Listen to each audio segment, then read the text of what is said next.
No ar, Salete. Boa noite, bem-vindos a mais um Serra Negra na Roda, um programa transmitido pela página do Facebook da Casa da Cultura e Cidadania Dalmo de Abreu Dalari.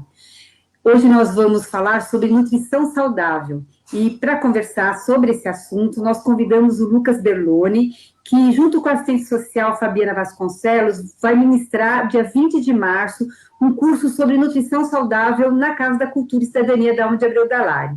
O Lucas é docente do curso de nutrição da Fundação Municipal de Ensino Superior de Bragança Paulista e responsável pela dieta dos idosos residentes no Lar dos Velhinhos São Francisco de Assis.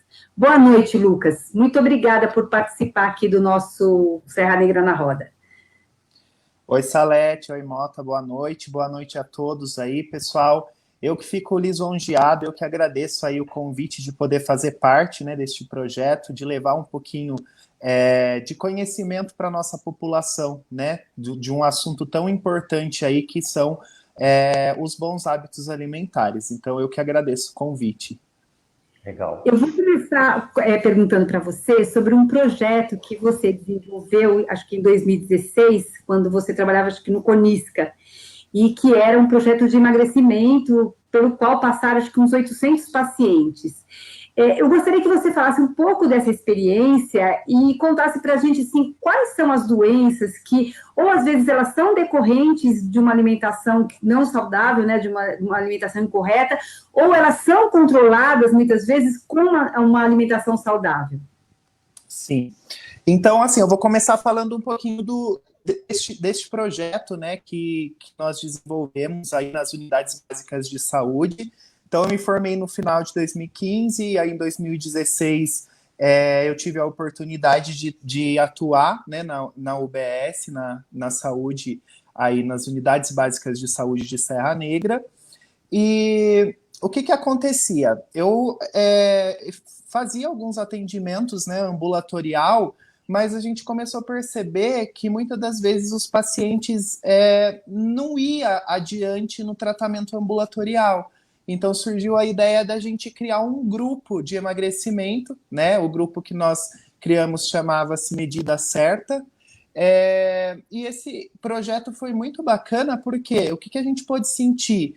Que trabalhando em grupo, as pessoas viam que elas não estavam sozinhas. Então, por exemplo, eu não consigo emagrecer, mas esse não é um problema só meu. Então, as pessoas viam ali que elas estavam juntas, umas iam apoiando as outras, né?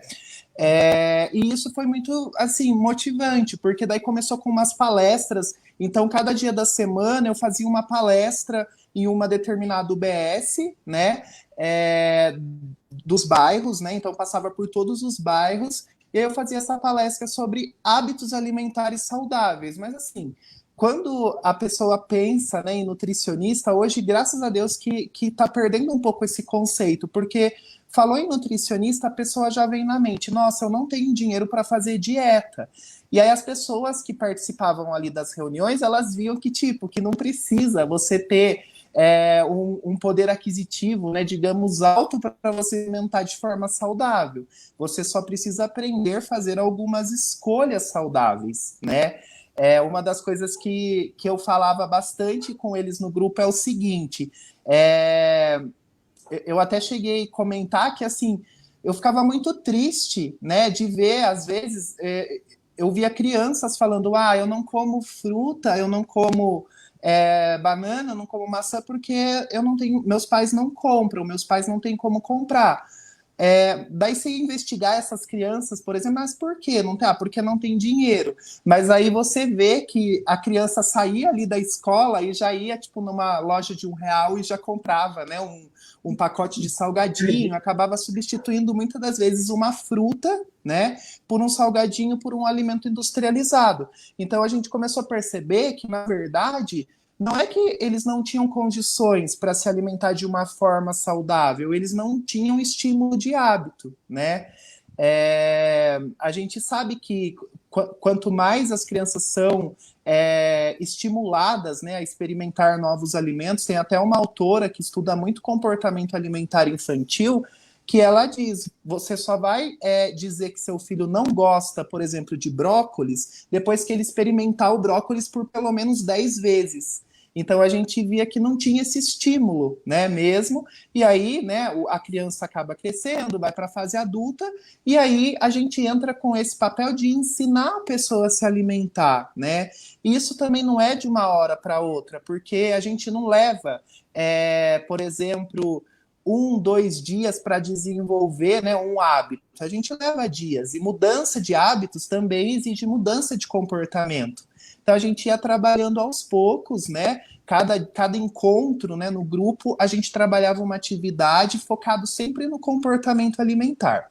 E aí, com a maioria das pessoas que procuravam, né, esse grupo eram pessoas acima do peso, pessoas que obesas, né? E a gente sabe que a obesidade hoje, ela é um fator de risco porque existem as doenças associadas à obesidade, como, por exemplo, hipertensão arterial, né, que é a pressão alta, a resistência à insulina, que a longo prazo a longo e a curto prazo, né, vai levar ao diabetes, e a esteatose hepática, né, o fígado gorduroso. Quando eu tenho uma combinação de hipertensão, resistência à insulina e tenho uma esteatose hepática, eu tenho, né, uma patologia chamada de síndrome metabólica. Então, que é a combinação aí de 3 patologias que vai diminuir, né, aí no caso, o tempo de vida desse indivíduo se ele não tratar. E aí as pessoas começaram a perder peso, né, com técnicas básicas ali, começaram a se alimentar melhor, e a gente via que o controle glicêmico era melhor, então pessoas que tinham diabetes conseguiam controlar o diabetes, pessoas que eram hipertensas. Por exemplo, o que eu mais via, muita gente com hábito de tomar suco tipo Tang, suco artificial, né? E muitas das vezes os próprios médicos, né, ali da unidade básica de saúde, eles chegavam em mim, que a gente se encontrava, né, nos atendimentos, e falava, fulano de tal, eu diminuí para mais da metade o uso de hipertensão. Então, quando se ensina, né, para o paciente que aquele suco artificial não é só água e sabor, ele tem conservante, tem sódio, né? Nós não devemos abusar desse tipo de alimento porque isso vai causar um descontrole na pressão arterial. E aí o paciente entendia, começava a fazer escolhas melhores. E aí, aquilo que eu falo, a gente sempre focava, né, na verdade, todo mundo quer emagrecer, esse era o desejo de todos, né, procurava para emagrecer. Mas, na verdade, a gente fazia eles entenderem que o emagrecimento é consequência, né? A gente estava mais focado em melhorar a saúde deles, melhorar a resistência à insulina, para prevenir o diabetes, melhorar, né, a hipertensão, né, quando o paciente está com a pressão elevada aí, e diminuir essa esteatose hepática. Uhum. Você quer perguntar alguma coisa, Mota? Não, eu tenho uma série de perguntas para fazer assim, né? Mas vamos lá. Como assim é uma coisa muito normal as pessoas seguirem dietas da moda, seguirem isso? Cada vez você tem uma dieta assim diferente e tal. O Lucas, diga uma coisa, existe assim vamos dizer assim, uma dieta mais tradicional, por exemplo, para a pessoa perder peso, por exemplo? Uma que atravessou, assim, vamos dizer, atravessou os anos tal, e não saiu da moda. Tem isso daí? Como é que é? E assim, só acrescentando aí na pergunta do Mota, assim, no seu programa lá, o que você recomendava, né, para as pessoas ali? A comida do dia a dia, era, né, como é que você encaminhava essa alimentação? Uhum. Então, assim, era uma alimentação do dia a dia, uma alimentação que todos tinham, né, acesso ali, porém a gente procurava fazer combinações diferentes com essas refeições. Então, por exemplo, se o indivíduo ele está habituado a comer pão francês todos os dias e é um indivíduo diabético, por exemplo, a gente tentava fazer uma substituição, ó. Vamos, ao invés de preferir o pão branco, né, de farinha branca, que tem um alto índice glicêmico aí, vai impactar na sua glicemia, vamos procurar consumir um pão integral? Mas se o paciente falar assim, ó, não dá para comer pão integral, a gente fazia algumas outras combinações que interferia também na glicemia. Por exemplo, um dos exemplos, Quando eu incluo proteína junto com uma fonte de carboidrato, eu consigo diminuir essa velocidade de absorção, tá? De carboidrato, né? Que vira glicose, que vira açúcar. E eu diminuindo isso daí, eu vou ter menos impacto, tá? Na elevação da glicemia do paciente. Então, se ele estava acostumado a comer, por exemplo, o pão francês com margarina, a gente fazia uma troca. Ó, vamos tentar trocar o pão francês com margarina por um pão francês com ovinho mexido, né? Porque o ovo é uma excelente fonte de proteína também. E aí, com isso, a gente conseguia ter um controle melhor na glicemia, por exemplo. Então, era assim, alimentos do dia a dia, não era nenhum alimento assim que, nossa, eu vou ter que gastar, né, valores absurdos para seguir essa dieta. Não era. E uma das coisas assim que eu priorizo, né, até hoje nos meus atendimentos nutricionais é o uso de especiarias, né? Eu tenho uma especialização em fitoterapia, né? Tenho uma certa paixão pela fitoterapia e assim hoje com ervas aromáticas nós conseguimos assim melhorar muita coisa na alimentação, né? Existe ervas aromáticas aí que a gente pode incluir na alimentação, por exemplo, como o açafrão, né? O açafrão, a famosa cúrcuma aí. A curcumina que contém no açafrão tem assim um poder antioxidante fortíssimo, tá? É um anti-inflamatório muito bom. E a gente conseguia, né? Tudo bem, você não tem dinheiro para tomar a cúrcuma em cápsula, não tem problema. É melhor você usar o açafrão lá, do tempero, né, em pó, do que você não usar, por exemplo. E assim a gente também conseguia tratar, né, algumas patologias, por exemplo. Muito paciente, né, tomava inibidor da bomba de prótons, né, o famoso omeprazol, para tratamento aí de gastrite, né, refluxo. Isso. Muitos pacientes a gente conseguiu tirar do omeprazol e passou a tomar um chazinho de espinheira santa, por exemplo. Um chazinho de erva doce para quem tinha produção excessiva de gases. Então, assim, era coisas que tinha no dia a dia. A gente trabalhava bastante, incentivava bastante a pessoa a plantar a sua própria erva ali, né? Por mais às vezes que não tem espaço em casa, a gente chegava a mostrar para as pessoas que dá para fazer até com uma garrafa PET, né? Você consegue fazer um mini canteiro, plantar aí a sua cebolinha, seu cheiro verde, né? Para você incluir mais ervas na alimentação e incluindo mais ervas, você vai acostumando o paladar e vai diminuindo também o consumo de sal, né? O consumo exagerado de sal, porque a população, né, nós, muitas das vezes acaba exagerando um pouquinho no consumo de sal e a população brasileira em si ultrapassa bastante a recomendação diária do consumo de sal.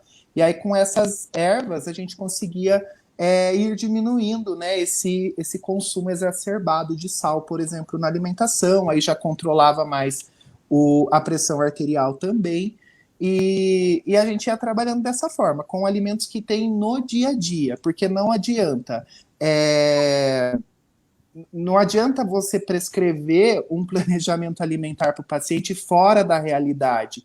Eu acho que entrando um pouquinho no que o Mota perguntou agora, dieta da moda, qualquer um pode entrar no Google, né, no famoso Google, e colocar aí, dieta para perder 10 quilos, sei lá, em quanto tempo? Você vai achar, né, uma dieta. E qual que é o papel do nutricionista? O papel do nutricionista é sentar com o paciente, a gente faz todo um questionário, né, na consulta, várias anamneses. Tá, você vai fazer dieta, vamos supor, uma dieta que é muito falada na mídia hoje, dieta cetogênica, né, o qual, na dieta cetogênica, se tem a exclusão de carboidratos e a pessoa consome somente proteínas, né? A maioria do que compõe o cardápio é proteína e gordura. Será que esse tipo de estratégia é o melhor para você? Eu não estou falando que a dieta cetogênica ela não seja eficiente, ela é eficiente, é uma das estratégias que eu utilizo também muito dentro de consultório com alguns pacientes. Mas pensa, se é uma pessoa que ela está desesperada para perder 10 quilos, ela já tem isso na mente, talvez não seja a hora dela fazer uma dieta cetogênica, porque ela não está habituada a fazer dieta. Aí o que ela vai fazer? Ela vai cortar o carboidrato, ela vai emagrecer os 10 quilos porque ela quer muito aquilo, ela vai voltar a comer carboidrato novamente, e aí ela vai recuperar o peso novamente. Então, uma das coisas que a gente tem que avaliar muito bem é a questão do comportamento alimentar. Ah, é uma pessoa, de repente, que estabilizou ali no peso, já vem fazendo, né, um planejamento alimentar bem elaborado aí há um tempo, deu uma estabilizada no peso, vamos mudar a estratégia. Olha, vamos reduzir um pouquinho o carboidrato, aumentar um pouquinho a proteína esse mês, mas nunca ser algo certo, né? Algo que assim, eu vou viver fazendo dieta cetogênica, eu vou viver fazendo dieta low carb, por exemplo. Isso não é para todo mundo, né? Então, eu ainda defendo que a melhor estratégia nutricional, né, o melhor planejamento nutricional para o paciente, que vai levar, né, um emagrecimento efetivo, é o planejamento que a gente trabalha com escolhas. Então, não deixo de comer nada, mas eu aprendo a hora que eu vou comer aquele determinado alimento, quando, né, eu vou comer, com quais alimentos eu vou combinar, porque a gente sabe. Vou falar para vocês mesmos que estão vendo aí. Pode falar assim, nossa, eu vou ficar sem comer açúcar 30 dias. Você pode fazer uma promessa que seja um propósito, você vai ficar 30 dias. E depois dos 30 dias? Quem garante que você não vai desenvolver uma compulsão alimentar pelo açúcar? Então, às vezes eu pego muito paciente que é assim, tá acostumado a comer uma barra de chocolate a cada 2 dias, por exemplo. Uma barra mais ou menos desse tamanho. Então, primeira coisa, olha, você está acostumado a comer uma barra, vamos comer meia. Eu não vou tirar seu chocolate, você vai comer meia barra. E aí o paciente vai vendo que diminuindo, ele vai emagrecendo, isso vai se tornando mais motivador, né, para ele. Ele vai ganhando mais motivação.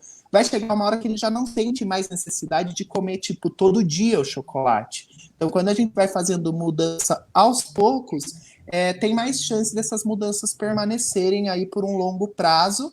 E lembrando, né, que emagrecimento, principalmente, não é algo para você não ganhou peso da noite para o dia, né, o dia para a noite. Levou um tempo para você ganhar peso. Então, vai levar um tempo também para você perder esse peso. Então, tudo que a gente perde, né, de forma fácil, a gente vai acabar recuperando de novo. Lucas, na linha do que você falou, tem uma pergunta aqui da Renata Santos Pinheiro. Assim, ó, para quem tem vício do açúcar, é menos pior comer um pouco, uma porção por dia, ou não comer durante a semana e fazer o dia do lixo? Eu pergunto isso porque restringo o doce durante a semana e nos fins de semana exagero na dose. Tenho medo dos picos de açúcar que esse tipo de dieta causa. Exatamente. Olha, eu não gosto desse termo dia do lixo. Isso foi muito enfatizado na nutrição. Pessoal, eu tô falando isso porque, assim, eu ouvi isso dentro da graduação, ouvia demais isso, sabe? Eu ouvi professores falar dia do lixo. E eu nunca fui entender, né? Por que dia do lixo? Qual a intenção, né, de fazer um dia do lixo? E eu nunca gostei desse termo, por quê? Pensem comigo. Numa dieta, vamos falar numa dieta aí de, em média, 2.000 calorias por dia.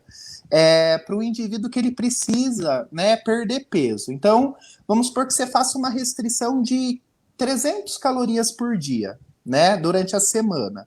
Então, você vai restringir de segunda a sexta 300 calorias, correto? Aí chega no final de semana, você acaba comendo tipo o dobro do que você restringiu. Isso vai levar a um ganho, né, de energia. Você vai ter mais energia, você vai comer em um dia só um monte de energia e você não está gastando essa energia. Então, para quem tem vício em comer açúcar, quem tem vício em comer doce, é aquela coisa assim, quanto de açúcar você consome por dia? É a primeira coisa que a gente vai trabalhar. Então, vamos supor, eu tomo 4 cafés por dia, e esses 4 cafés que eu tomo por dia eu adoço com 1 colher de sopa de açúcar cada cafezinho. Primeira coisa que a gente vai fazer, você não vai deixar de adoçar seu café com açúcar. Você vai adoçar com 1 colher de chá de açúcar cada cafezinho. Já vou estar diminuindo para quase a metade o consumo de açúcar desse paciente. Não estou restringindo, né, o açúcar dele. Porque tudo que a gente tende a restringir, a gente acaba desenvolvendo um comportamento alimentar, né, da compulsão. É lógico que cada caso é um caso. Tem, por exemplo, pacientes que... Uma das coisas que eu pergunto, né, na consulta, eu falo assim, de 0 a 10, o quanto você está disposto ou disposta a seguir uma alimentação para atingir seu objetivo? Tem pacientes que olham assim para mim, na cara já fala 10. Tem pacientes que pensam um pouco, né? Então, com isso, a gente já consegue ter uma ideia. Nossa, 10, ele está muito dedicado, ele vai, né, conseguir atingir o objetivo, eu consigo trabalhar com uma restrição um pouquinho maior. Mas se é um paciente que não está habituado a fazer dieta, e normalmente o paciente, quando ele procura um profissional para emagrecimento, é porque ele já chegou num estado de peso, ou que ele não está satisfeito de forma estética, né? Ou porque desenvolveu uma patologia. Então, a gente vai ter que ir trabalhando aos poucos isso, porque se for de forma estética, a pessoa chega assim, eu tenho vários pacientes, né? Pacientes que falam assim, eu vou para a praia daqui 3 meses, queria enxugar um pouquinho, queria perder um pouco de peso. Não adianta dar dieta restritiva, porque a pessoa vai seguir a dieta restritiva, chegou a data da praia, ela vai estar mais magra, depois que acabou a praia, ela não vai mais focar nesse objetivo. Então, eu nem gosto de usar o termo dieta, né? Eu falo muito com os meus pacientes, quando eles me procuram, que eles estão me procurando para mudança no estilo de vida, que isso vai ser para o resto da vida. Muitos vão aprender a comer de novo, né? Uma das coisas que eu quero depois comentar um pouquinho também, que é o comer consciente, porque com a pandemia, né, o isolamento aí social, a gente está tendo bastante casos de pessoas que estão desenvolvendo compulsão alimentar por essa questão. Mas, respondendo, né, a pergunta aí que ela fez, eu prefiro que ela consuma o açúcar e mais diminua essa quantidade de açúcar do que ela faça um dia do lixo. Bem melhor, porque senão ela vai entrar nesse acúmulo de energia positivo, né? E aí o que acontece? Por exemplo, a gente faz restrição, né, alimentar durante a semana. Então, a gente sabe que durante a semana todo mundo trabalha, né, se exercita um pouco. Aí ainda está gastando. Aí deixa para fazer o dia do lixo no sábado ou no domingo, que normalmente não trabalha, não está gastando. Então, isso atrapalha muito, tá? Dia do lixo atrapalha sim na dieta, né, se for no emagrecimento. Não é legal. É preferível que você consuma um chocolate, um doce que você tem hábito, mas diminua a quantidade. Vamos supor que você está acostumada depois do almoço a comer uma barra uma barrinha assim de chocolate todo dia depois do almoço, corta pela metade, coloca como propósito, eu vou diminuir pela metade, mas não vou deixar de comer. E aí você pode ver que em 15 dias você vai notar sim diferença na sua composição corporal. Eu queria aproveitar que essa pergunta da Renata, eu não entendo nada do assunto, não sou... Mas, assim, me parece um pouco que esses controles, esses freios que as pessoas tentam colocar, tem mais a ver com o emocional das pessoas, né, de certa forma. Então, eu queria que você me falasse assim, um pouco como que nesses seus programas se combina assim, a parte emocional, a parte de atividade física, porque me parece que a atividade física também é importante, né? Então, aí, é o que você falou assim, não é só uma mudança de alimentos, é uma mudança que mexe com tudo, com toda a sua, né, o seu comportamento, os seus hábitos, então, emocional, de atividade física. Como é que você trabalha isso? Então, justamente, né, é uma mudança, como eu falei, eu não gosto de usar o termo dieta, né, eu gosto de usar o termo mudança de qualidade de vida mesmo, né, mudança do estilo de vida, né, que vai te ofertar uma melhor qualidade de vida, na verdade. Porque, assim, a atividade física é importante, né, não só para emagrecimento, pessoal. Atividade física, movimentar o corpo, né, é fundamental, porque nós temos diversos estudos aí mostrando que a atividade física melhora o humor, né, atua também na prevenção de lesões, por exemplo. Então, pessoas que têm muitas dores nas articulações, começa a praticar atividade física, começa a diminuir essas dores nas articulações, né, principalmente. Lógico, aumenta o gasto, né, energético, então se for emagrecimento, vai ter, né, aí vai conseguir atingir de forma mais rápida o emagrecimento. A atividade física, ela é, assim, fundamental. Só que uma das coisas que eu também falo bastante com os pacientes é o seguinte, pessoa, então, acordou, né, eu falo que muitos usam o famoso a segunda eu começo, né, isso eu ouço muito. Então, aquela pessoa que ela acorda na segunda-feira, hoje eu vou fazer dieta, hoje eu vou fazer atividade física, vou para academia, vou ficar 1 hora na academia, vou comer tudo certinho. Se a pessoa não tem hábito de praticar atividade física, ela vai fazer isso por no máximo 1 semana. Ela não vai conseguir, né, de 1 hora para outra mudar totalmente. Então eu falo, olha, você não está habituado a fazer atividade física. Então vamos fazer assim, faz 30 minutos por dia, né? Ou faz um dia sim, um dia não, até você ir adquirindo prazer pela atividade física. Porque muitas das vezes a pessoa não vê de forma imediata uma mudança no corpo, principalmente se for relacionado à parte estética, né? Quem tem problemas com a parte estética. Aí a pessoa vai desmotivar, a pessoa vai falar assim, poxa, eu fui na academia a semana inteira, aí a pessoa sobe na balança, vê que às vezes não perdeu peso, porque não foi um tempo suficiente, né, para perda de peso, e a pessoa desanima, daí o que ela faz na semana seguinte? Ah, já que eu não perdi peso mesmo, eu desisto, eu vou comer mesmo, não vou mais fazer atividade física, e aí ela vai desanimando. Então a gente, assim, aquela coisa que eu falei, mudança de hábito leva tempo, né? Qualquer hábito que a gente queira incluir na nossa vida, seja ele alimentar ou um hábito, de repente, de estudar, se é um indivíduo que ele não tem um hábito de estudar, por exemplo, não adianta ele estudar um dia na semana, 6 horas, e depois os outros dias não pegar, né, no estudo, não estudar, porque ele vai acabar desanimando. A mesma coisa acontece para a alimentação. Essas mudanças, elas precisam ir ocorrendo aos poucos, né, para a pessoa ir entendendo que ela está mudando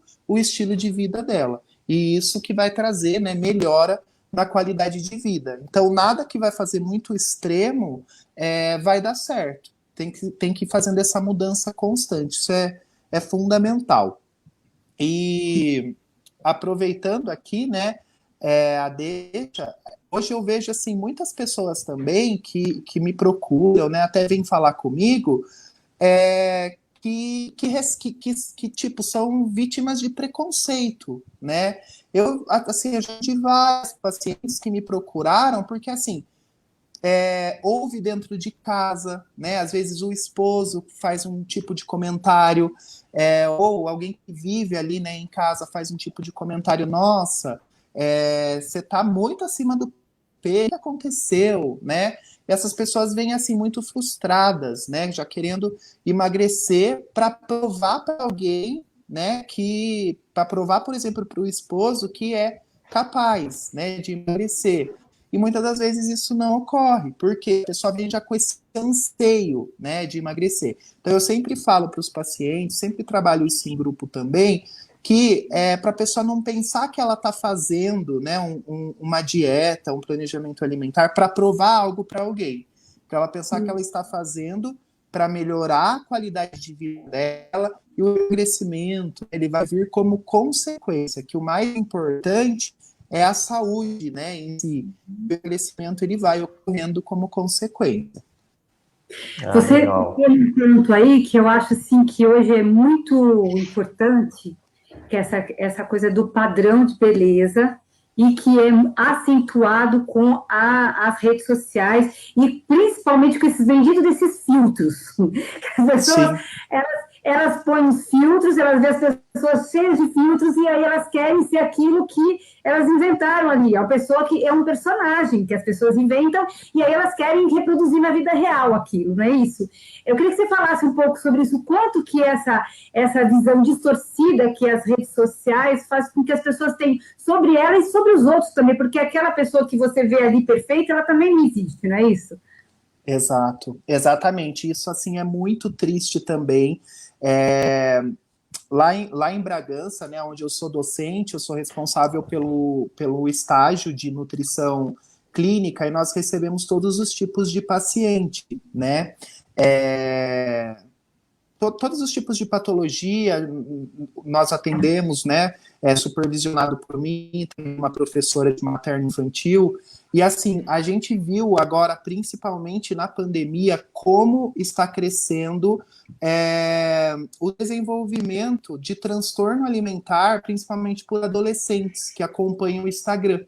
Então, a gente recebeu já vários pacientes que chega, né, meninas, adolescentes, e chega, tipo, mostrando foto. Olha, por que eu não consigo ter esse abdômen? Nossa. Por que o abdômen dela é diferente do meu? E isso, assim, é muito triste, porque a mídia ali, ela mostra somente beleza, mas ela não mostra, né, o que está por trás, o filtro, por exemplo, que a menina que ela está tentando se basear, ela é blogueira, ela tem o dia todo para ficar na academia, ela recebe patrocínio de tudo, né? Hoje eu posso dizer que a estética, né, esse avanço da estética, ele é positivo, né? A estética ajuda muito hoje, né? Existem técnicas de estética que ajudam muito na composição corporal. Vocês podem ver aí, quem tá assistindo aí, não sei se vocês já viram, hoje na estética, com enzimas, consegue fazer os gominhos do abdômen. Só que a gente sempre tem que pôr assim, tá dentro, eu consigo alcançar isso? Tá dentro da minha realidade? Muitas das vezes não tá dentro da nossa realidade, né? Os valores são muito elevados, né? Principalmente. Eu não tenho um estilo de vida, por exemplo, igual da blogueira, que tem a manhã toda para ficar na academia, aí ela chega na casa dela, ao invés de ela ir cozinhar, ela já tem uma empregada que faz a comida dela, né? Uma cozinheira ali que faz a comida dela, ou muitas das vezes ela recebe, né, essa comida para divulgar. Então, a gente tem que tomar muito cuidado para não entrar, né, nessa coisa de que, por que eu não posso ser igual ela, né? Saber identificar o quanto, né, é palpável isso. E isso, assim, é muito, muito triste, muito lamentável, porque a gente está tendo, assim, muitos casos de transtorno alimentar, principalmente com adolescentes, tá? É mais no público feminino do que masculino, mas acontece também no público masculino, tipo garotos, né? Meninos aí de 12 anos, 11 anos, se entupindo de suplemento alimentar que ouviu dentro da academia para ficar com os músculos maiores e tal, sendo que não tem nem volume ainda de treino, não tem nem estrutura ainda para desenvolvimento dessas musculaturas, e tudo isso, né, as redes sociais principalmente influenciam muito, muito nisso. Lucas, deixa eu fazer agora uma pergunta. Você estava falando dos jovens, agora eu queria que você falasse um pouco da terceira idade. Por exemplo, você é o responsável pelo cardápio do lar dos velhinhos, lá pela alimentação deles, né? Como é que você bola aquilo? Como é que é esse negócio? Assim, a terceira idade, o idoso, assim, ele exige assim, uma alimentação especial? Como é que é? Explica pra gente isso daí. Sim, na verdade, o que acontece? Todos os indivíduos, né, todos nós temos uma necessidade específica de acordo, né, com a nossa faixa etária, né, nosso estágio de vida. E o cardápio, né, do lar, lá do Lar São Francisco, do asilo, ele é elaborado para atingir todas as necessidades, né, tanto de questões de proteína, questão de carboidrato, questão de vitaminas, né, questão de... Caiu. O Lucas caiu agora aqui. Vamos Caiu? Voltou. Voltou? Voltou. Voltou. Então, graças a Deus, no lar, a gente consegue trabalhar, né, com uma bastante variedade de alimento, né, um cardápio. Às vezes eu posto algumas fotinhas, né, dos pratos. Os pratos são bem variados. A gente faz bastante combinações, né, de legumes. A gente procura ter 5 cores, né, no prato ali, para ofertar bastante vitaminas, para ofertar bastante minerais para os idosos que ali vivem, para os moradores. E hoje, graças a Deus, a alimentação do lar é uma alimentação completa. Tanto é que eu tenho lá a visita, né, da fiscal do CRN, o qual ela vem a cada 6 meses para dar uma olhada no cardápio, e tudo aprovado direitinho, né, pelos órgãos aí competentes, né, que é o Conselho Regional de Nutricionista, provando que a gente atinge as necessidades nutricionais para esses idosos. Mas tem sim uma diferença, tá? A gente sabe que por exemplo, o idoso, conforme vai passando, né, eles vão diminuindo muitas das vezes, eles não sentem, né, o sabor como nós, jovens, mais jovens, sentimos, né? Então a gente precisa o tempo todo estar modificando um pouco a palatabilidade, né, do prato. Então, por exemplo, muitas das vezes eu não vou conseguir servir uma carne assada, porque ele não vai ter dentição para deglutir, né, para mastigar e para deglutir essa carne. Mas a gente vai mudando as formas de preparo para que eles consigam consumir direitinho. Mas em relação às necessidades, né, de carboidrato, proteína, lipídios, né, que são as gorduras, vitaminas, minerais, atinge tudo direitinho, tudo bonitinho, para não ficar defasado na alimentação deles. Perfeito. Uma outra... Você tem uma pergunta, Salete? Faça. Não, pode fazer. Uma outra coisa que eu acho assim, importante é assim, realmente cidade que tem muito trabalhador, tudo, né? E a pessoa não tem tempo de ir para casa para almoçar. Então ela vai na esquina ali na lanchonete, pega um salgadinho, né? Que é barato também, nós estamos numa crise econômica, come aquele salgado, come lá uma coisinha qualquer, um lanchinho, acho que aquilo substitui o almoço, né? Se você tem algum conselho para dar para melhorar essa alimentação dessa pessoa, quer dizer, ela não vai deixar de comer o salgadinho, mas ela pode acrescentar alguma coisa, enfim. É possível fazer isso, Lucas? Sim, com certeza. Uma das coisas assim que eu foco bastante nos meus atendimentos, né, nos meus trabalhos aí com a educação nutricional, é a questão do planejamento. Então, assim, se não tiver planejamento, né, você não vai conseguir ir muito adiante numa mudança de estilo de vida. Eu uso sempre um fato, né, que eu mais vejo. Então, muitas das vezes eu faço anamnese, eu pergunto sobre salada de folhas. Então, tem hábito de comer salada de folhas? O paciente responde, não. Eu pergunto, né, come salada de folhas? O paciente, não.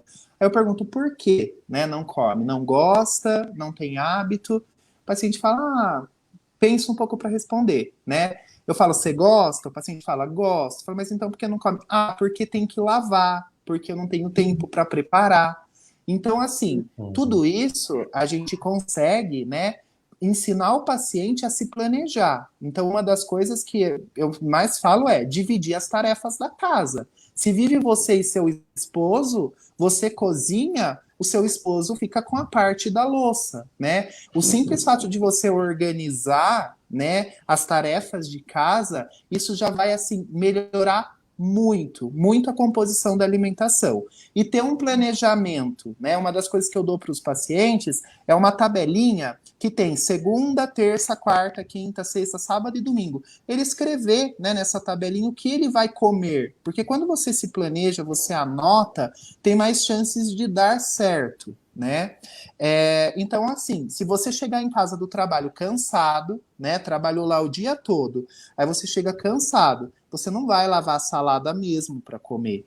Mas se de repente você pegar 2 horinhas ali do seu domingo, ou de um dia da sua folga, e você lavar essas saladas, você deixar, por exemplo, um tomate picado, um pepino fatiado, tudo em Tupperware na geladeira, vai facilitar muito mais a sua vida. Então você chegou, a salada já está lavada, você só monta a salada ali no prato e você vai ter escolhas, né, alimentares mais saudáveis. Uma das coisas, né, que eu vejo bastante acontecer é o paciente assim, ele já acorda atrasado, então muitas das vezes ele não faz o café da manhã, porque ele já acordou atrasado, né? Já tem estudos nos mostrando que para alguns pacientes, né, que não fazem o café da manhã, que não comem uma boa quantidade de proteína durante o dia, que não comem uma boa quantidade de fibra, né, durante o dia, tende a procurar alimentos que tragam mais conforto. Então, por exemplo, privação alimentar durante o dia todo, né? Já acordou atrasado, aí ele tomou café da manhã. Aí no almoço, ele foi na rua comer um salgado. E sabe que o salgado ele tem o quê, praticamente? Carboidrato, não tem proteína. Isso. Ou se tem, é uma quantidade bem pequena, né? Porque vai comer, vamos supor, um salgado de queijo, digamos. Tem muito mais carboidrato do que proteína, né? Ali nesse salgado de presunto e queijo. Aí ele não comeu fibra, não comeu proteína no almoço. No jantar, ele vai querer comer, por exemplo, um lanche, uma pizza. Vai ser comum, né? É normal ele querer buscar alimentos que vai trazer conforto, né? E a gente chama de comfort foods, né? Que são as comidas confortáveis aí. Porque é muito legal também a gente associar a comida afetiva com isso, né? Hoje tudo tá ligado à comida. Então, quem não gosta de comer pizza? Quem não gosta de comer lanche, né? E isso tá ligado a conforto, né? Uma pizza é gostosa, um lanche é gostoso, é algo que eu não tô habituado a comer todo dia. E aí, se o paciente ele não come fibra, não come proteína durante o dia, à noite ele vai. E aí chega, por exemplo, em casa super cansado, porque ele já não comeu a quantidade que ele precisava, ele comeu calorias vazias, né? E calorias vazias que aí não tem boas quantidades de vitaminas, que não tem boas quantidades de minerais, por exemplo, né? Não atingiu a recomendação de proteína, não atingiu a recomendação de fibra. Ele já chega em casa cansado, né? Porque falta de vitaminas, faltas de minerais causa esse cansaço, muitas das vezes. Ele não vai querer cozinhar nada mesmo, ele vai ligar, né, num delivery e vai pedir uma comida mais calórica, assim, para satisfazer essa necessidade, tá? Então, vamos supor, hoje não teve como, não vou dizer, pessoal, ninguém é perfeito, isso acontece com todos nós. Quantas das vezes a gente não tem um dia mais corrido, qual a gente não tem tempo de almoçar direito, e a gente acaba, assim, comendo, né, alguma coisa na rua. Mas procurar assim, será que eu não consigo, de repente, né, fazer escolhas mais saudáveis? Por exemplo, ao invés de eu comer um salgado, que eu estou habituado a comer todo dia, se um dia à noite, né, à noite, lá no meu jantar, eu preparar em casa um sanduíche natural, pão integral, com umas folhas, pode ser um filezinho de frango que sobrou da janta, ou um ovo que seja, ou um queijo branco que seja, ou um atum que seja, e pôr num Tupperware na geladeira e já levar comigo para o trabalho. Aí, ao invés de eu comer o salgado, será que eu não posso ir substituindo, né? Com certeza vai ser muito mais saudável, porque o pão integral ele já vai ter mais fibra, vai ter uma saladinha ali, alface que seja, mais fibras ainda, vai ter um ovo, ou um frango, ou um atum, né? Ou uma carne que sobrou do jantar, já vou ter proteína, e assim eu vou mudando, né, a composição da dieta. E hoje, né, graças a Deus, a gente também tem várias opções, né, mais saudáveis, né, principalmente. Eu não preciso ficar dependente do salgado. Hoje eu consigo comer um salgado com R$5, mas eu também consigo comprar um sanduíche natural, que é melhor, né, em si, em composição nutricional, por R$5 também, né. Então vai mesmo de escolhas, né, mudando esses hábitos, porque muitas das vezes a gente fica ali, já sai para comer correndo, aí muitas das vezes pega o salgado, come na rua mesmo andando, não para comer, não tem essa atenção, né, com a alimentação. Isso é uma das coisas que colabora muito para a obesidade também, que é você precisa desenvolver atenção plena no que você está comendo, que é evitar, né, comer com o celular na mão, comer na frente da TV, porque senão a gente não tem saciedade. Se a gente está com a atenção dispersada, por exemplo, para a TV, para o celular, a gente vai comendo, né, compulsivamente, você não vai saciar. Você só vai parar de comer na hora que doer seu estômago, muitas das vezes. E isso acontece muito, né? A pessoa sai ali correndo, já pega um salgado, já sai comendo na rua e não tem essa atenção plena com a alimentação. Perfeito. Tem alguma pergunta, Salete? Tenho várias. Não, mas eu queria que você falasse mais quando no começo você falou sobre a pandemia. Então, assim, os hábitos alimentares já não eram muito bons no geral. qual o efeito da pandemia sobre, né, o peso das pessoas, que todo mundo diz que, eu ganhei uns pesos, e sobre essa coisa da alimentação, as pessoas mudaram os hábitos alimentares devido à pandemia? Olha, com certeza, assim, quando veio, né, toda essa história aí da pandemia, uma das coisas que assustou muito, né, principalmente os nutricionistas, era a questão que o aumento de peso, né, com certeza iria acontecer, né, a gente ia aumentar bastante a obesidade aí na população. Eu tenho observado o seguinte, pelo menos um dos fatores positivos.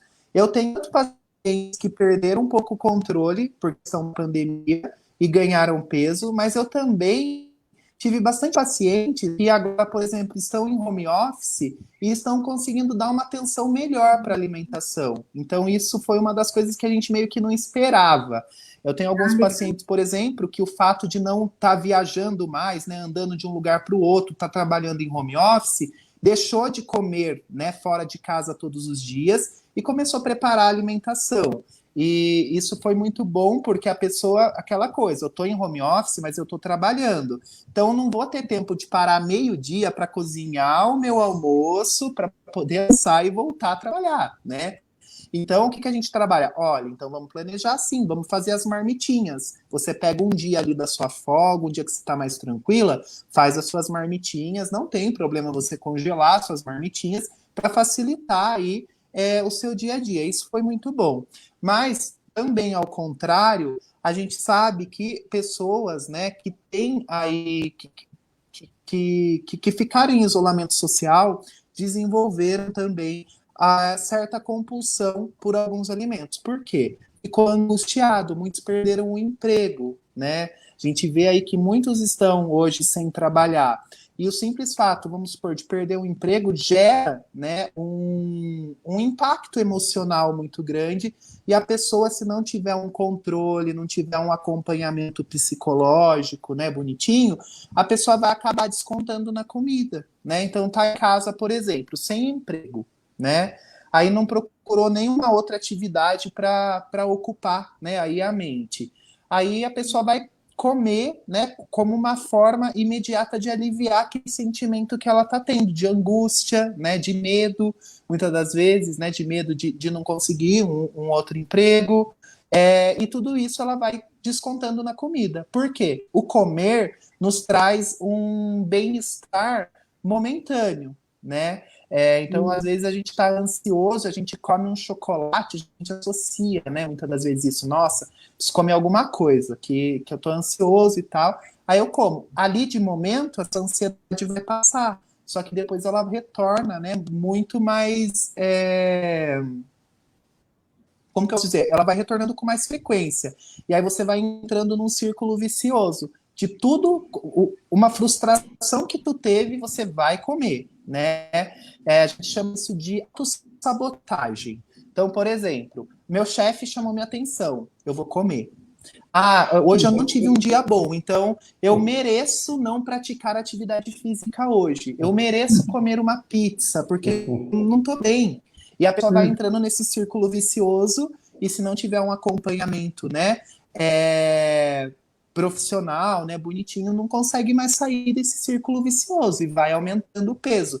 Então, uma das coisas que a gente vai trabalhar também nesse grupo, né, na Casa da Cultura, justamente por isso que eu convidei a Fabiana, né? A Fabiana, ela é assistente social, porém ela está estudando bastante o comportamento alimentar, tá? Ela está fazendo, né, cursos focado no comportamento alimentar. Então, eu vou ajudar os participantes, né, ali com a parte de escolhas na alimentação, e ela vai ajudar mais nesses controles emocionais. Então, o que eu posso fazer para aliviar esse desconforto emocional que eu estou tendo, para que eu não faça da comida, né, um conforto para esse desconforto emocional.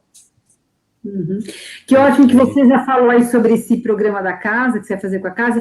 Eu queria que você falasse sobre o que é o programa, mas mais do que isso, o que te motiva a fazer um trabalho voluntário desse tipo, né, na sua área? Qual que é o seu objetivo? Então, assim, como eu falei, desde quando, né, eu me formei em 2015, o meu trabalho de conclusão de curso, né, meu TCC, ele foi em educação nutricional. Então, o que que eu fiz? Eu peguei alguns alunos de algumas escolas de Serra Negra e eu avaliei todos esses alunos, né, eram crianças, logicamente, não eram adultos, mas eram crianças, e eu comecei a avaliar eles, né, ver a composição corporal deles, então fazer coisas básicas, como o IMC, por exemplo, né, peso, estatura, para identificar o IMC. E eu fazia, uma das coisas que a minha coordenadora, né, de trabalho de conclusão sugeriu que eu colocasse no trabalho, era algo relacionado ao conhecimento alimentar dessas crianças. Então, por exemplo, além da avaliação nutricional, eu comecei a aplicar uma palestra, né, para essas crianças e mostrar alguns alimentos, né? Era muito triste, porque às vezes eu mostrava, por exemplo, mostrar um abacate, um fantoche de abacate, a criança falou que era um chu. Então, assim, isso começou a.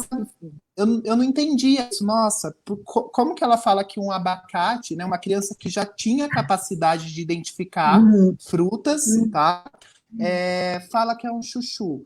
Então eu comecei a entender que não estava tendo estímulo, né, da população. Então muitas das vezes os pais não estavam incentivando, né, essa mudança, né, de hábito, o incentivo de consumo de frutas, verduras, por exemplo. E aí veio, né, essa ideia de, assim, trabalhar a cabeça dos pais, né, dos adultos, para que eles consigam trabalhar o comportamento das crianças.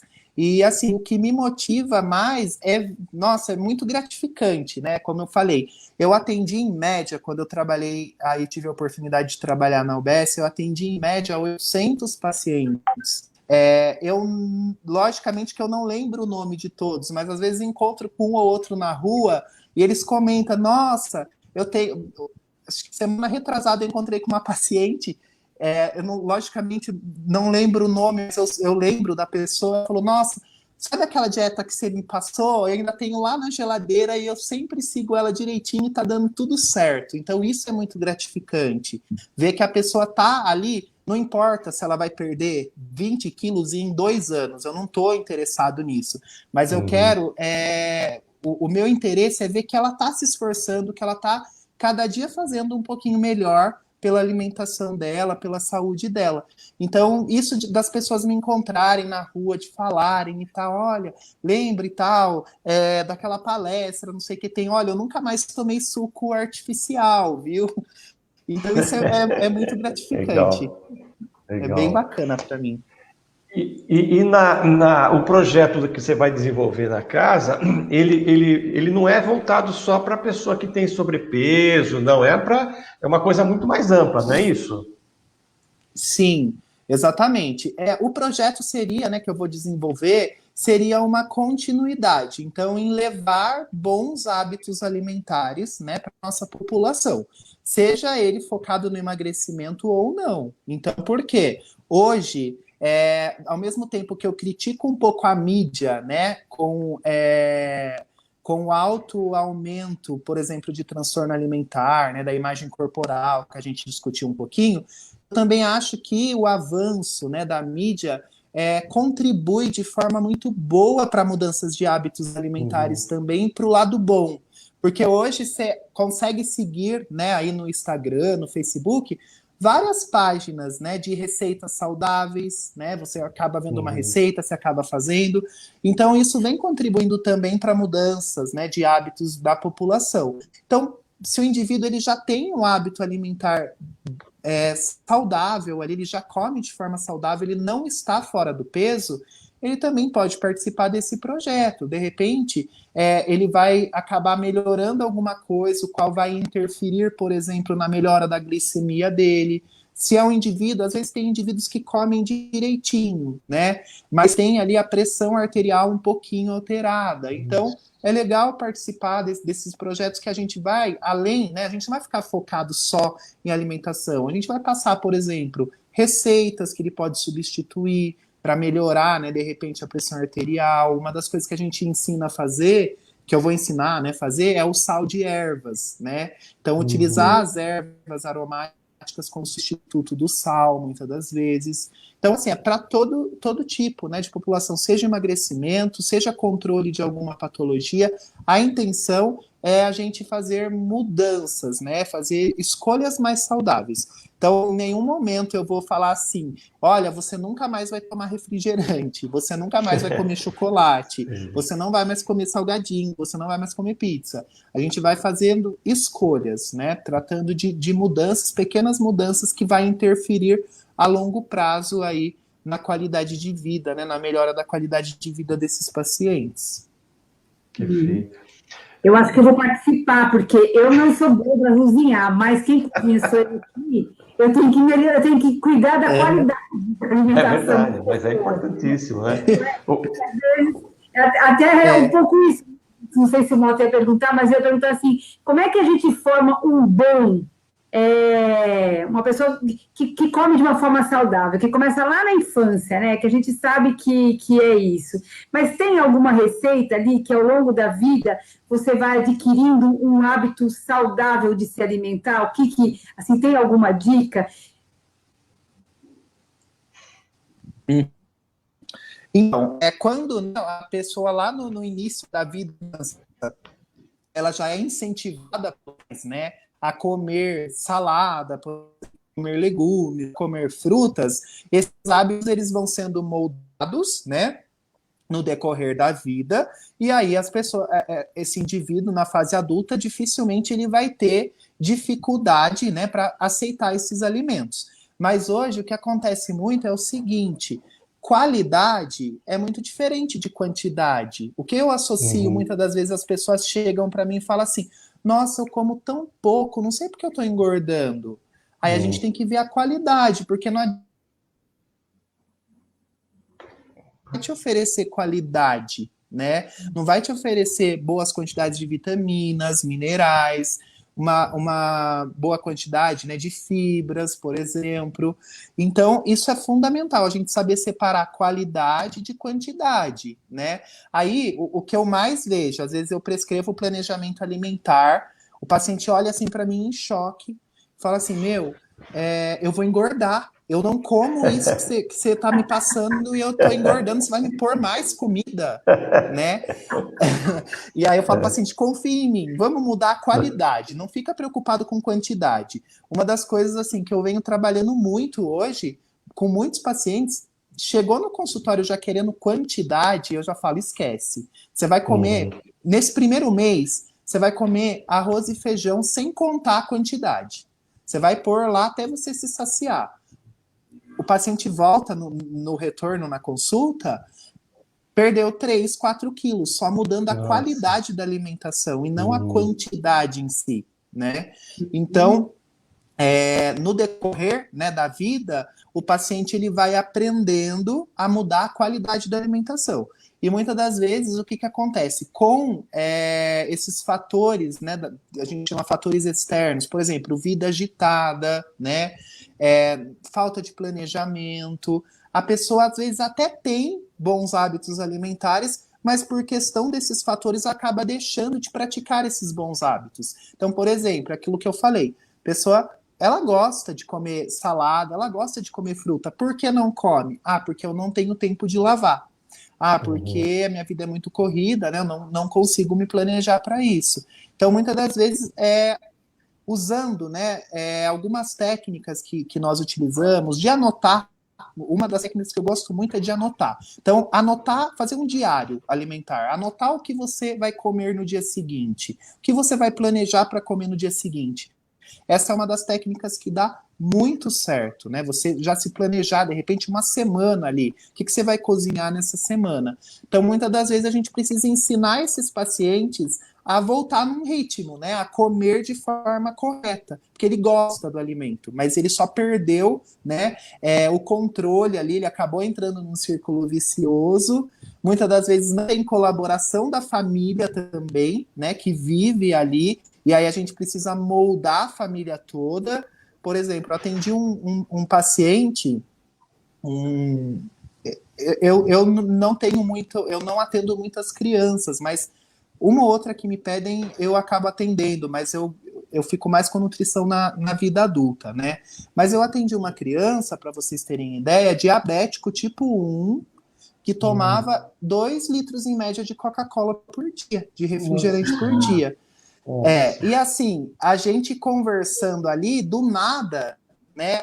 A mãe solta na consulta. Então, eu já falei para o pai dele não comprar mais refrigerante todo dia. Então, assim, você acha que eu vou conseguir moldar uma criança, né? Falar para ela, você não vai mais tomar refrigerante, a criança vai abrir a geladeira e vai estar ali o refrigerante gelado, né, à vista. A criança vai no impulso e vai tomar, né? Então, muitas das vezes, essa mudança, né, não envolve só um indivíduo que está buscando o emagrecimento ou melhorar a saúde, envolve a mudança de todos os familiares que vivem, né, ali com eles, e isso, assim, é o mais difícil de mudar, porque muitas das vezes essa pessoa não tem apoio, né, ali da família, aí ela começa a fazer a dieta, começa a se alimentar melhor, dura 10, 15 dias, e por não ter apoio, né, da família, acaba desistindo. Então, muitas das vezes eu falo na consulta, né? Falo, ó, traz seu esposo na próxima consulta, né? Para eu conhecer, ou quando é homem, traz sua esposa para eu conhecer. E a gente começa a bater um papo, né? Na consulta para ir modulando aí esses hábitos e retomar, né? Às vezes, como eu falei, a pessoa já tem hábito de se alimentar bem, né? Mas ela perdeu esse hábito. Não que ela não goste de fruta, que ela não goste de verdura, ela gosta, precisa retomar esses hábitos aí de vida. Serra Negra, durante muitos anos no passado, tinha como slogan a cidade da saúde, né? Era conhecida como a cidade da saúde, né? Ela ainda é a cidade da saúde, ou, Lucas? O serrano come bem, come certo? Como é que é isso? Olha, eu acho que, assim, como eu falei, eu acho que as pessoas estão se conscientizando mais em relação à alimentação, né? Eu acho que, pelo que eu vejo, né, pelo menos aqui na cidade, né, com algumas pessoas que eu conheço, então, assim, eu via pessoas que se alimentavam de forma muito, muito errada e vêm, né, lutando para mudar, né? Mas ainda é grande o número de pessoas que não se alimentam de forma correta, né? E hoje a disponibilidade de um alimento industrializado, né, ele é muito, muito grande no mercado, o valor é super acessível, né? Então é uma das coisas que eu converso bastante com pacientes, por exemplo, que são veganos, né, veganos vegetarianos. Eles vão comprar, né, por exemplo, um alimento vegano, um alimento vegetariano no mercado, e o valor é alto, né? E eles me questionam, mas por que o valor é tão alto? Justamente porque não tem procura, né, para aquele alimento. Se mais pessoas procurassem aquele alimento, o valor ia baratear. Mesma coisa acontece para industrializados. Quanto mais você procura, quanto mais vende, mais barato esse alimento vai ficar, né? Porque a intenção da indústria alimentícia é vender cada vez mais. Então, assim, em relação à Serra Negra, eu tenho observado que hoje, né, o que eu vejo hoje de deficiente em Serra Negra, eu acho que não tem tantas opções, né, de restaurantes que ofereçam comidas mais equilibradas. Temos algumas opções, ótimas opções, inclusive, mas eu acho que isso deveria ser um pouco mais incentivado, né? Incentivar, né, as pessoas a elaborar um prato, né, mais colorido, um prato mais equilibrado nutricionalmente. Os restaurantes parece que eles estão mais ou menos padronizados assim no cardápio, né? São todos iguais, mais ou menos, né? Sim, exatamente. Padronizados. Assim, eu vejo também alguns lugares com um pouco mesmo de falta de conhecimento, né? Lógico que eu não vou comentar aqui, mas uma amiga minha que é vegana, ela foi num restaurante aqui, ela foi comer uma pizza, ela pediu a pizza, né, sem o queijo, porque ela é vegana, ela não consome nada de origem animal. e veio com queijo. Daí ela questionou o garçom e ele falou: mas não tem carne, né? Então acho que falta um pouco de conhecimento mesmo, né? Para esses restaurantes deslancharem, né? Aí e oferecerem mais opções, né? Mais opções, por exemplo, não só de vegetariano, de vegano, mas de comidas mais equilibradas, né? Mesmo. Então, de repente, sei lá, se um dia o cardápio é. Às vezes eu vejo restaurante que no mesmo dia tem 3 tipos de proteína, só que esses 3 tipos de proteína é fritura, né? Será que não dá para pensar um pouco mais? Ter uma opção grelhada, né? Ter uma opção que não seja fritura, para equilibrar um pouco aí a alimentação da população. Mas ainda, né, o impacto dos alimentos industrializados é grande, a gente sabe que hoje, aquilo que eu falei, a gente vê crianças, né, saindo de escola, comprando, por exemplo, um pacote de salgadinho desse tamanho, né, por um valor tipo R$1, R$2. Sim. É muito, muito lamentável, né, isso, porque esses alimentos, eles estão, né, eles têm alta procura e cada vez a tendência é baratear ainda mais, para que eles sejam vendidos em maiores quantidades. Outra questão... uma das coisas que eu acho que assim, uma das coisas que ajudou muito, né, também na melhora dos hábitos alimentares aí da população, falando um pouco em Serra Negra, Cidade da Saúde, eu achei muito fantástico a criação da feira noturna. Então, na feira noturna ali, né, eu ia comentar isso com você. Sim, então eu fiquei muito surpreso que eu fui à feira nessa semana que passou. E, tipo, eu encontrei uma produtora na feira vendendo alimentos orgânicos, né? Isso, nossa, foi, assim, muito incrível mesmo, porque tinha, sabe, bastante variedade. Logicamente, não é um alimento bonito, porque não é um alimento que não tem agrotóxico, né? Mas é legal ter essa variedade, né? Eu acho que a feira foi, assim, fantástico, porque tem muita opção lá e valores também acessíveis, né? Uma das coisas que eu amo também para tanto poder aquisitivo é assim, aí no final da feira, né? Porque aí sobrou ali, o produtor não vendeu, o consegue comprar ainda mais barato, né? Sendo ainda mais acessível aí para a população. Eu ia até entrar nessa questão assim, do uso do agrotóxico aqui na lavoura, aqui na agricultura aqui de Serra Negra, assim, é muito intensivo ainda, Lucas, você sabe? Você tem notícia disso? Olha, eu não sei te dizer, né, exatamente, né, se é muito utilizado, se muitos produtores utilizam, né? Mas, assim, falta bastante, né, disponibilidade de alimentos que não tenham uso de agrotóxico, né? No supermercado mesmo, dificilmente a gente encontra, né? Alimentos, verduras, né, legumes, frutas que não tenham uso de agrotóxicos, né, na composição. E na feira, né, a gente já está vendo alguns produtores aí levando esses alimentos sem uso de agrotóxicos, mas, para ser sincero, eu não tenho muito controle, assim, se, por exemplo, os alimentos que têm à disposição no mercado, eles são de produtores locais, porque a gente sabe que alguns supermercados também trazem do Ceasa, né? Trazem de São Paulo, trazem de Campinas. Isso. Então a gente não tem, assim, um certo controle, né? Em relação a isso. Perfeito, né? O Salete, você tem... Passamos já de 1 hora aqui num papo agradabilíssimo aqui com o Lucas. Você tem mais alguma questão? Eu teria um monte, mas eu acho que é melhor a gente, né? Ele volta aqui depois que ele fizer o curso, aí ele volta para contar o que aconteceu, como foi, né? Mas senão a gente ficaria aqui a noite inteira, mas foi ótima essa conversa. Isso. Vamos falar, então. Assim, o curso começa dia 20, né, no sábado, né? Isso, dia 20, né? Por questão aí do isolamento, né? Que nós estamos...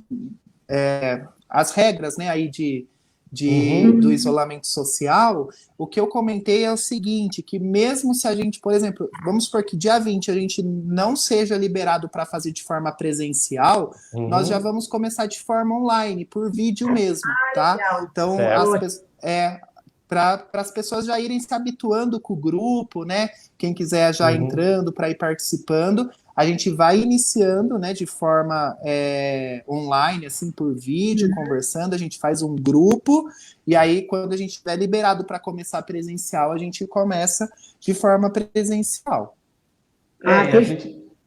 Falando pela casa, a gente está tendo todo o cuidado, né, porque são inscrições limitadas para não ter acúmulo, enfim, para ter um ambiente seguro, né? A gente vai botar, acho que no máximo 10 pessoas, né, Lucas, em cada turma, né? Sim. Acho que é isso. Né? E num local bem arejado, assim, bem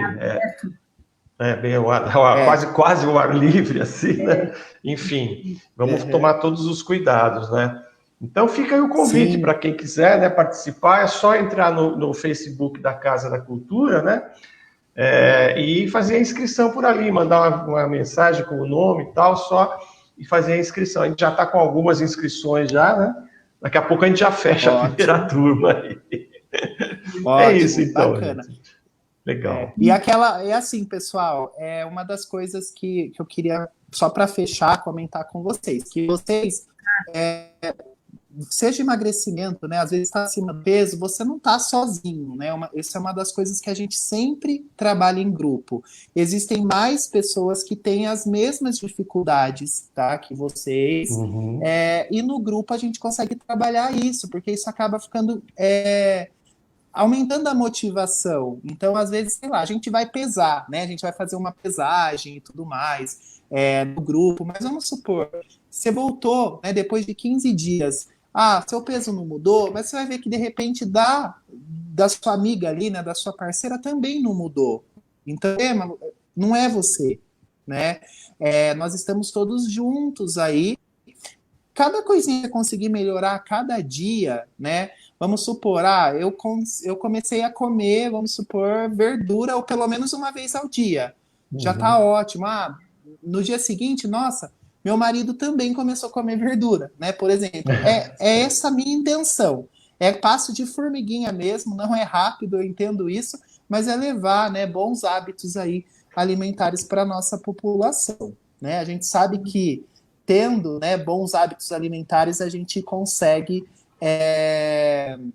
diminuir, né, por exemplo, filas, né, no serviço de saúde, né, principalmente. Isso. Eu acho que é prevenção, né? A gente precisa trabalhar sempre com prevenção. Aquela frase que é melhor prevenir do que remediar, né? Exatamente. Perfeito.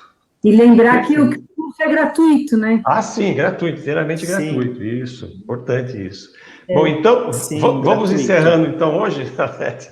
Vamos encerrar, lembrando que amanhã... Então tá bom. Amanhã entrevistar o presidente da Câmara de Serra Negra. A gente, excepcionalmente, essa semana, nós vamos ter 2 entrevistas na semana.